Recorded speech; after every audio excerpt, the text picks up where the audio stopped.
Gracias al estudio genético del pensamiento y el lenguaje, se ha descubierto que entre ellos hay una serie de relaciones cambiantes y que sus progresos no son paralelos. En los animales, la inteligencia no está en ningún modo relacionada con el lenguaje. Podríamos decir que es una inteligencia embrionaria. Los monos, los chimpancés, los gorilas y otros primates no humanos estarían en una fase prelingüística como parte de su desarrollo. Sin embargo, aunque han mostrado que pueden lograr expresiones fonéticas, solamente se manifiestan algunos deseos o estados subjetivos y de afecto, pero nunca un signo de nada objetivo. No existen evidencias de que los animales alcancen etapas de representación objetiva. Además, los estados afectivos que producen abundantes reacciones vocales en los chimpancés no son favorables para el funcionamiento de la inteligencia. No admiten una operación intelectual simultánea. El lenguaje de los primates no humanos es un medio de contacto psicológico con otros de su misma especie y no está conectado con reacciones intelectuales o con el pensamiento. Se origina en la emoción. Curiosamente, en el desarrollo del pensamiento y el lenguaje humano se pueden distinguir claramente una fase preintelectual en el desarrollo del habla y una fase prelingüística en el desarrollo del pensamiento. Ontogenéticamente se pueden distinguir dos líneas separadas que emergen de dos raíces genéticas diferentes en la relación entre el pensamiento y el lenguaje. Una fase prelingüística del desarrollo del pensamiento de los niños, por ejemplo, una etapa en la vida infantil que bien podría denominar la edad del chimpancé y que correspondería a los 10, 11 y 12 meses de edad.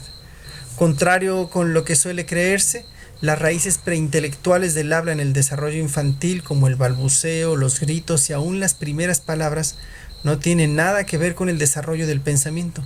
Son formas predominantemente emocionales de la conducta. La función social del lenguaje se manifiesta ya claramente durante el primer año, en la etapa preintelectual del desarrollo del lenguaje, y la primera reacción específicamente social se produce durante el segundo mes. Las risas, los sonidos inarticulados y los movimientos constituyen un medio de contacto social. Esto significa que las dos funciones del lenguaje en el desarrollo filogenético se encuentran ya y son evidentes en los chicos de menos de 1 año de edad. Es a los 2 años cuando el pensamiento y el lenguaje, que se encontraban separados solo en cuanto a su desarrollo, se encuentran y se unen para iniciar una nueva forma de comportamiento. El niño descubre que cada cosa tiene su nombre y se sorprende. Este es un instante crucial porque el lenguaje, a partir de entonces, comienza a servirle al intelecto y los pensamientos empiezan a ser expresados. Hay una repentina y activa curiosidad del niño acerca de las palabras en las que se pregunta por cada cosa nueva. ¿Qué es esto? Y por lo tanto hay también aumentos cada vez más rápidos en su vocabulario. El habla, que en su primer estadio era afectiva, conativa, no muy distinta de las expresiones alcanzadas por los primates, entra ahora en la fase intelectual. La línea de desarrollo del lenguaje y la del pensamiento se han encontrado finalmente.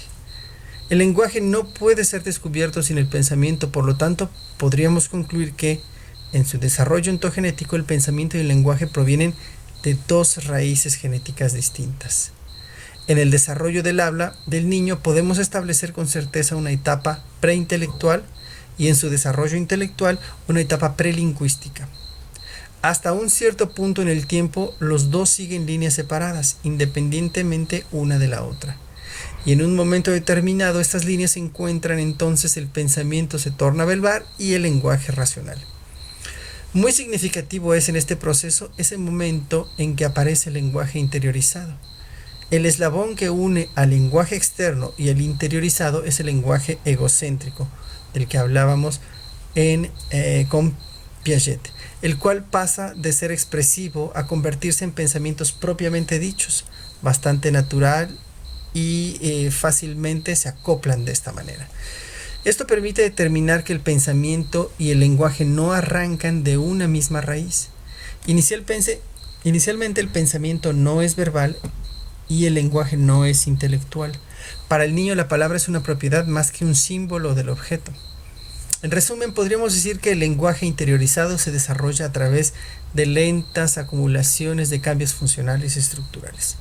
El desarrollo del pensamiento está determinado por el lenguaje como herramienta lingüística del pensamiento y la experiencia sociocultural del niño sobre todo.